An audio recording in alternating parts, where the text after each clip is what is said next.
The Irish Free State Army Intelligence Department, Oriel House Criminal Investigation Department waged a lethal force policy, especially in Dublin, against those who opposed the newly created Irish Free State. At least 25 Irish Republicans were assassinated in County Dublin in the period that the Oriel House CID was in existence, from early 1922, when under the control of the Free State Army Intelligence Department and later under the Ministry of Home Affairs, to November 1923 when it was finally abolished. Most of these deaths, or the circumstances leading to them, were not witnessed, but several witnesses were when the two Fianna Éireann, Alf Colley and Sean Cole, were killed at Whitehall, and again when 3 more Fianna members were arrested at Clonliffe Road and found dead the next morning at Clondalkin. Irish Free State Army Intelligence Department.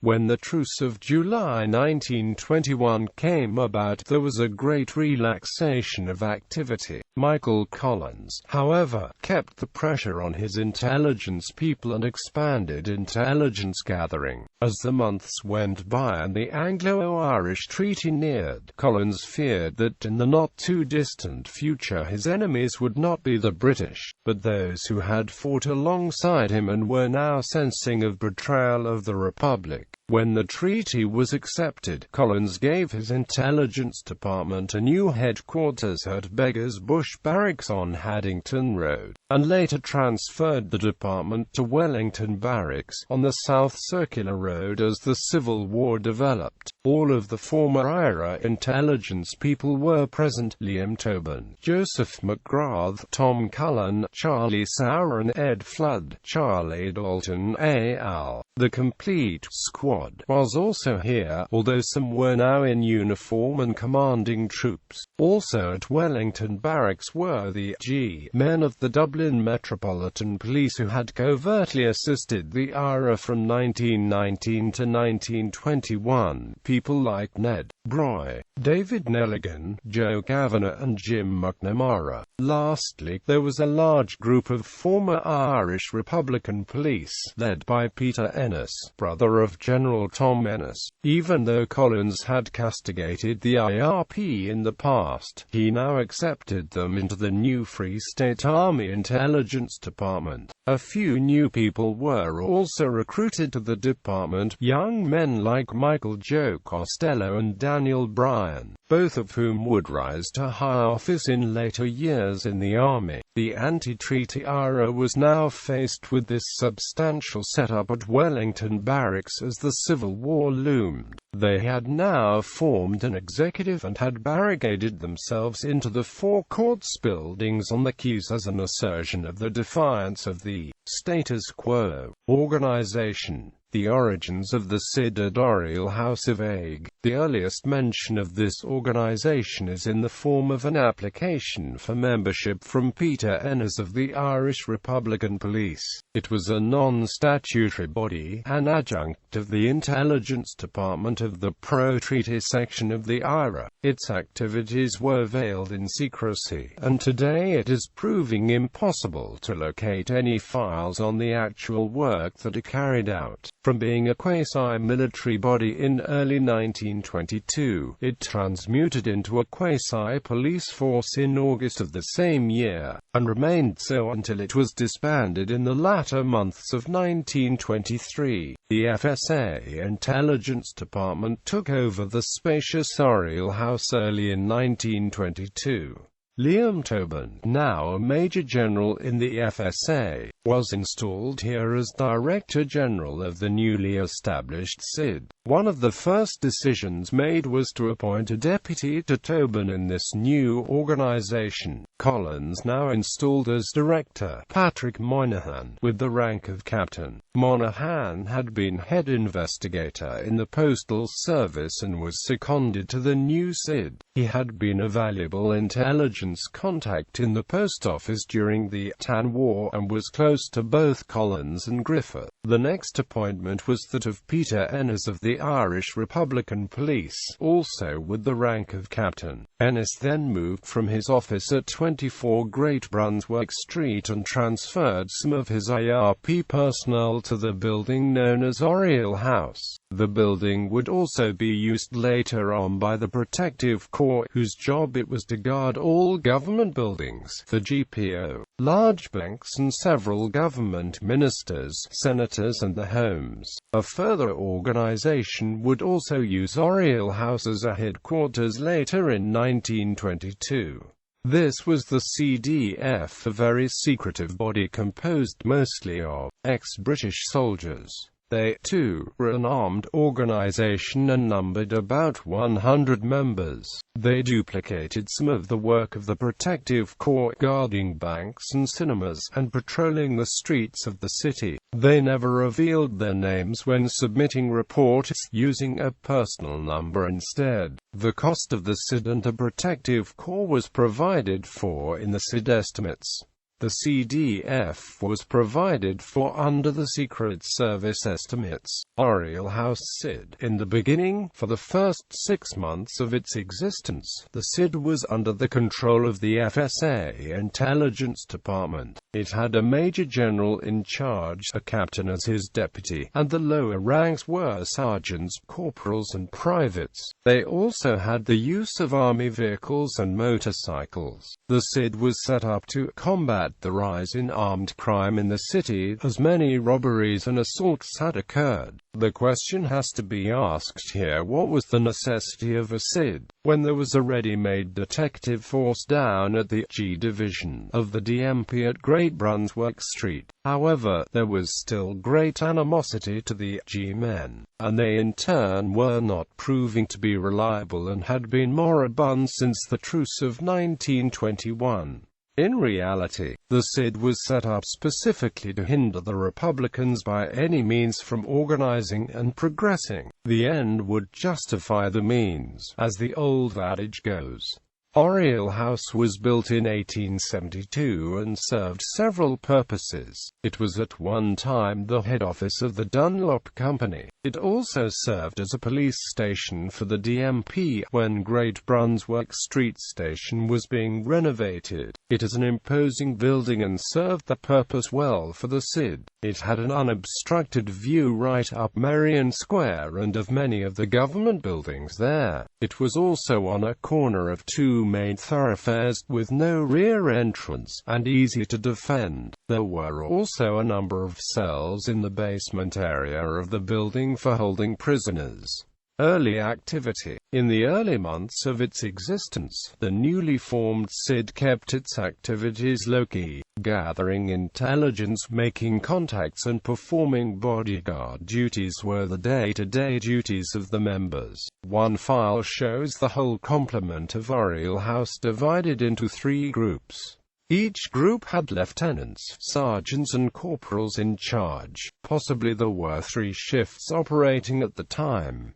52 revolvers, with 1,000 rounds of .45 ammunition, 6 Lee Enfield rifles with 200 rounds of .303 ammunition, and 1 Lewis light machine gun with 14 pounds of ammunition, were issued to the CID. At one stage there were over 120 men on the CID pay sheets, so not everyone would have been armed all of the time. Transport was provided by the FSA at Portobello Barracks and consisted in the early months of 1 Crossley tender, 1 motor car and 1 motorbike. In later months the CID ran into an amount of trouble when it commandeered cars from the public at will. The CID maintained and serviced its own vehicles and had a mechanical staff specifically for that purpose. There are several files at the NAR showing the amount of money that was paid weekly to the CID.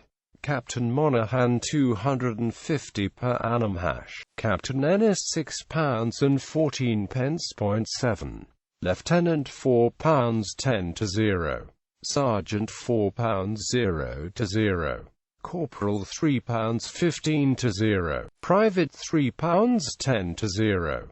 Monaghan was also in receipt of his post office salary during his tenure at Oriel House. Over 120 sheets are on file giving background information on candidates to the CID. The average age was 33 years, and most of the men were Dublin-born. The majority had prior service in the IRA, but there were at least 3 ex-RIC men, 1 ex-American cop, and 2 ex-British Army people. The oldest recruit was 47 years of age and the youngest was 16 years old. There was 1 non-national in the CID. This was Charles Wyman, a German national, who was the manager of Barry's Hotel, Dublin, and claimed that he was a confidant of Michael Collins. Changeover. A government decision was made after the fall of the 4 courts and Oriel House CID was transferred from the FSA Intelligence Department to the Ministry of Home Affairs on the 21st of August 1922. Major General Joe McGrath now became the Director General, answering to Kevin O'Higgins, the Minister of Home Affairs. Collins appointed him Director of Intelligence in July 1922, and in that capacity he presided over some of the more grisly aspects of the treaty-ides counter-insurgency policy. Patrick Monaghan was retained as director, holding the rank of captain. All the other subordinates now adopted police ranks. Ennis became chief superintendent, and so on down the ranks, where the privates became detective officers. It rapidly earned itself an unenviable reputation for toughness, unscrupulousness, and violence. O'Higgins is on record as saying, "What was needed to put down the irregulars were more local executions, and we should just kill them anyway." This was premeditation, and this outburst must have given his agents in Oriel House the confidence to go out and be assured that there would be little outcry when they carried out extrajudicial killings. The worst successes of the killing squads took place under O'Higgins' stewardship of the CID. In 1926, McGrath was accused of knowing who had killed Noel Lamass, whose body was dumped in the featherbeds in the Dublin mountains, and 3 teenaged Fianna members, Edwin Hughes, Joseph and Brendan Holohan, who were murdered in Clondalkin, and with having failed to pursue the matter. This charge against him was in a book, The Real Ireland, published in Britain by a Morning Post journalist named Brethertron. McGrath was in retirement at this time, and he brought a civil action against the author for libel. He won his case, because the Irish state would not attend the court, or produce the relevant files to the defendants. The case was won on this point, but the accusation remained. In February 1923, Oriel House CID took up residence at 88 Merrion Square. The Protective Corps had now come under the command of the CID also at this time. File H-169, 3rd Justice Department, shows that there were now 30 efficient detective officers, 175 house and personal guards, 60 street patrols, 40 observers or touts, 8 women observers, 50 part-time volunteers. Timeline. After the fall of the 4 courts garrison and the defeat of the rearguard action in central Dublin, the IRA adopted new tactics in the metropolitan area. A low-intensity guerrilla war was conducted against the army of the Provisional Government of the Irish Free State. This was proving very hard to combat, so the FSA adopted the policy of rounding up and interning all known activists that opposed the new state. When this measure failed to stop attacks on FSA troops and installations, a new policy was brought in: remove the leaders by any means and the war will end. When the FSA was attacked in any area, they took the revenge on those who may have been responsible in the particular area. The following is a list of known Republican leaders that were killed in Dublin by Free State Army intelligence agents, CID agents from Oriel House, or by combinations of both of above. Also included here are the accounts of 3 CID men who were killed in action with the IRA Republican. This then is the list of Republicans that were eliminated by agents of the Provisional Government and the Free State Government in the period that the CID was in existence in Oriel House and at 88 Merrion Square. Harry Boland, the 1st of August 1922. Harry had fought in Dublin and was now in hiding with his friend Joe Griffin, of the IRA's Intelligence Department. He was tracked down, with the aid of an informer, to the Grand Hotel, Skerries. 2 Free State Army officers entered his room and Harry, unarmed, was shot and mortally wounded. He died 2 days later in St Vincent's Hospital, Dublin. As he lay dying, he refused to give the name of his attacker to his family, but confirmed that it was a former comrade who had been in prison with him in 1916. Harry also had had a premonition of his death 1 week earlier, when he said, "I know too much about Mick, and he won't let me live." The 7th of August 1922, Joe Hudson lived at 3 Carroll's Cottages, Glasthilly, and was in command of a small group of 10 IRA volunteers in the area. They were proving to be very successful locally against the FSA. This group operated down to Bray and across to Dean's Grange, where another group was based. On the 7th of August 1922, a group of FSA officers left Portobello Barracks, acting on information that a meeting was in progress in Hudson's home. The FSA officers, in 2 cars, pulled up near Hudson's, but a Fianna member on sentry duty blew his whistle to alert those inside Hudson's house. The occupants of the house scattered through the back garden as shots were exchanged. Hudson was injured and he dropped his weapon. A FSA officer approached him as he lay on the ground and shot him at point-blank range. He died next day in Dun Laoghaire Hospital, but not before he gave a deathbed declaration that he had had his hands up when shot. The leader of the FSA group was Commandant Niall McNeill, whose father was a minister in the Provisional Government. The 25th of August 1922.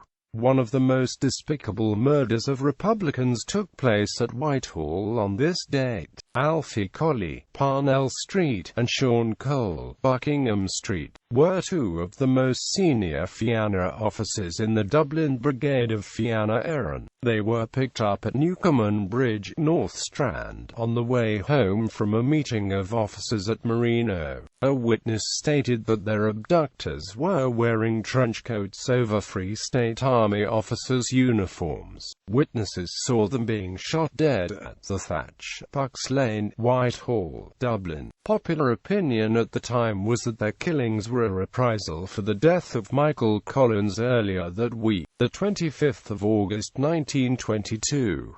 On the same day that Cole and Colley were killed, Bernard Daley was taken from his place of employment at Nassau Street by armed men. His body was found later that day in a ditch on the Malahide Road, Belcamp.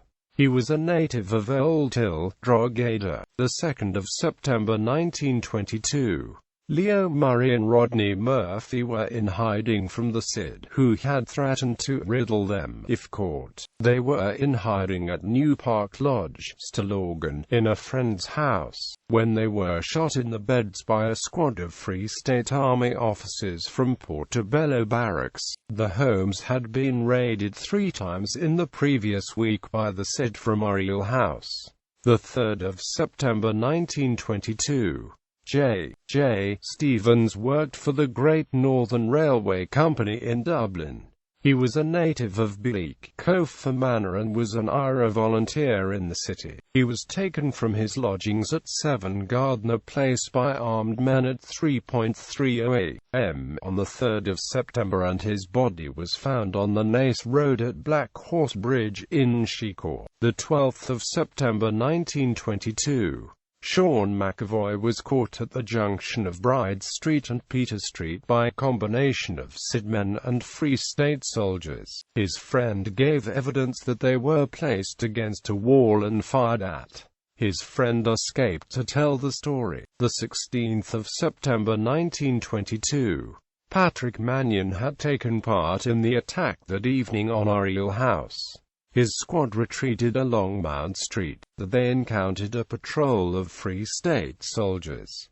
Shots were exchanged and Mannion fell with a shattered leg. His comrades took his weapon and made their escape. Mannion was on the ground with his hands in the surrender position when he was shot dead. The 23rd of September 1922.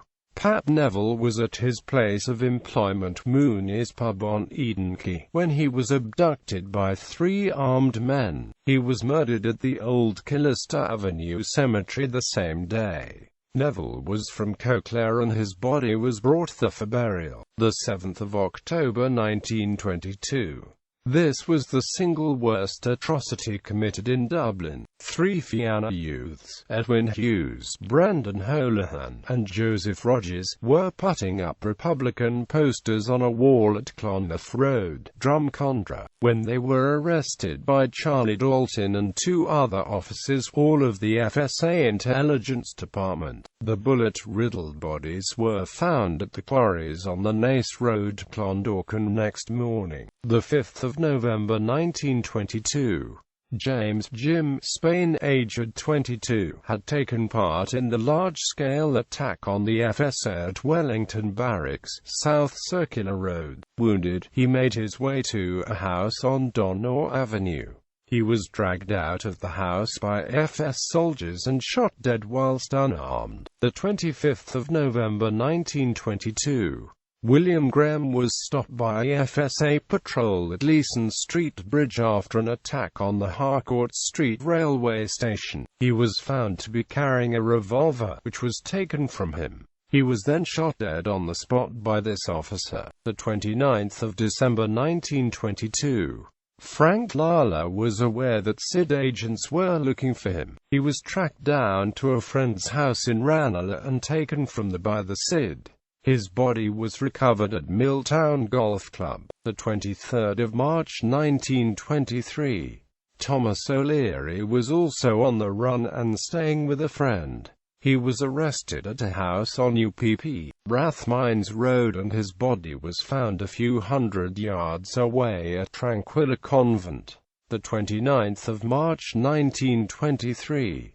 Bobby Bonfield was a dental student. He was arrested at Leeson Street by President Cosgrave's bodyguard and his body was located next day at Dowling's Farm, Newland Cross, Clondalkin. The 3rd of April 1923.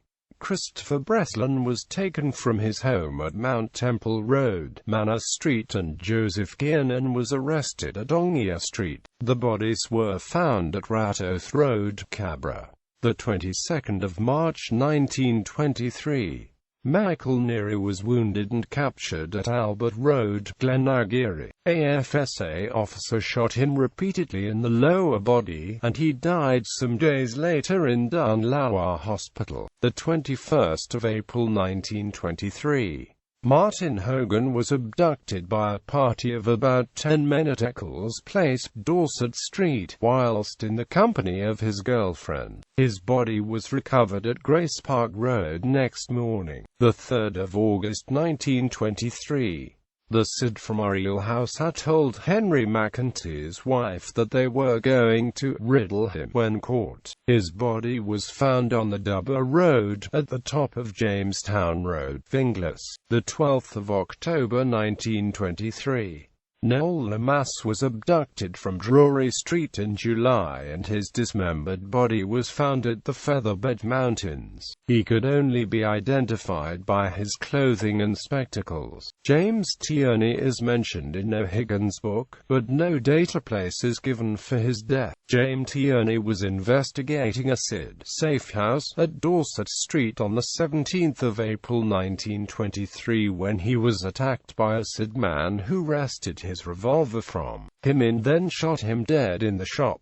He lived at Buckingham Street and had been an IRA activist in the Tan War. CID. In the same period, 4 CID men were killed in action, 3 by the IRA and 1 by Free State Army soldiers during a robbery at a factory. The 25th of September 1922. Patrick Murray was the driver to a party of 6 CID men that were seeking to arrest a Republican group at Dean's Grange, Co. Dublin. A gunfight ensued and Murray was hit in the leg. He died in Dunlower Hospital after the amputation of his leg. The 29th of December 1922. James Daley was a CID inspector and he was leading a squad of men raiding public houses along the North Quays when he was shot. He died shortly afterwards in hospital. The 17th of September 1922. Anthony Dean was living in Oriel House. The IRA entered the house by arrows and a gunfight broke out. Dean was killed instantly as he ran down the stairs. The 19th of October 1923. James Fitzgerald was the driver of one of the CID cars that responded to a robbery at Ashtown. He was in control of a prisoner when he was shot dead by a man who was a dispatch rider in the FSA. His death led to the first execution by hanging in the new Irish Free State. In addition to the above, a member of the Citizens Defence Force which would be absorbed into the CID, named William Johnson, was shot and killed March 27, 1923 by IRA LT Frank Teeling, who had objected to Johnson bringing a bag of tomatoes. Teeling was found guilty of manslaughter and served 18 months in prison. Abolition of Oriel House CID. The IRA called a ceasefire in April 1923. All arms were dumped and the Civil War officially came to an end. It is now estimated that 22,000 Republicans were interned at various camps around the country. Oriel House had become an embarrassment to the FS government because of its extrajudicial killings, so a decision was taken to terminate the CID. A problem arose now on how best to dispose of this large organization that had served the government during the 10 months of the war. There were 3 organizations disbanded at the one time: the CID, most of the Protection Corps and the Citizens Defence Force. Disbandment. The CID was finally disbanded in November 1923 and a selection of its members were transferred to the DMP. The following extracts are taken from a letter from the Ministry of Home Affairs to the Executive Council of the Irish Free State. Quote, "The CID shall be disbanded at an early date. This department has no statutory constitution and its continued existence is not desirable.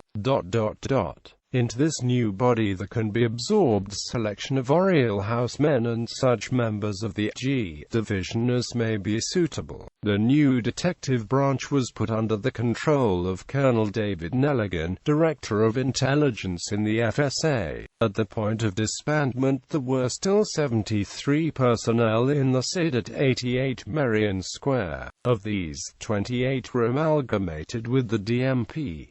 Those that were disbanded got 4 weeks' wages. Captain Monaghan returned to the Postal Service at the GPO, but his position had been filled in his absence and he was therefore reduced in the ranks. He was despised by his colleagues in the Postal Service because of his interference in the postal workers' strike earlier in 1922. After the Civil War, this now notorious unit was disbanded because of its uncontrollability and murderousness. He had no confidence in the special branch of An Garda, the hard men of the police who gruesomely murdered Sean Lamasse's brother, and who were essentially the remnants of Collins' old squad organized in Oriel House.